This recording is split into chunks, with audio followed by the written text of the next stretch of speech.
السلام عليكم ورحمة الله وبركاته. كسو دواada Subaristan Channel. Maanta waxaan idiin haynaa shanta dabaq ee adduunka ugu dheer.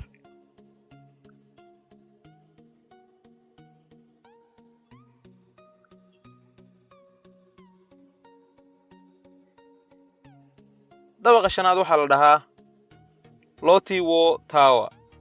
Wuxuu ku yaalaa caasimadda Kuuriyada Koonfureed ee Seoul.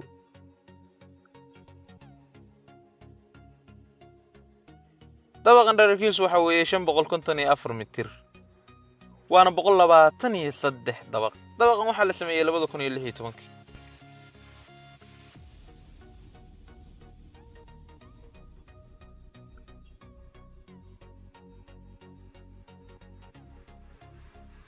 dabaqa afraad waxaa la dhahaa Ping An Finance Center.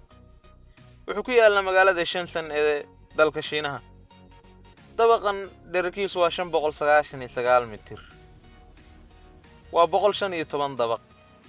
waxaa la aasaasay 2017.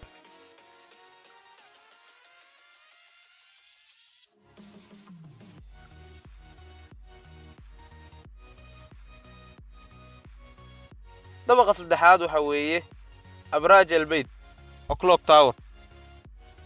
dabaqan wuxuu ku yaalaa magaalada Makka, khaasatan agagaarka masjidka xaraamka ee dalka Sacuudiga. dabaqan dhererkiisu waa 601 mitir. waana 120 dabaq.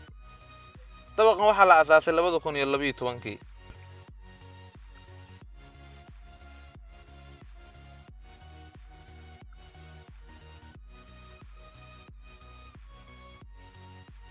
dabaqa labaad ee adduunka ugu dheer waxaa la dhahaa Shanghai Tower.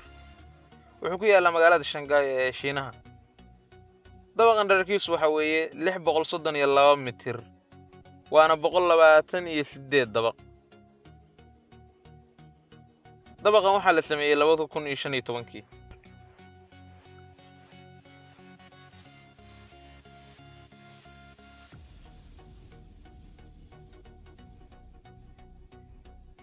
dabaqa koowaad inta badan Soomaalidu waa taqaana dabaqan waxaa la dhahaa Burj Al Khalifa.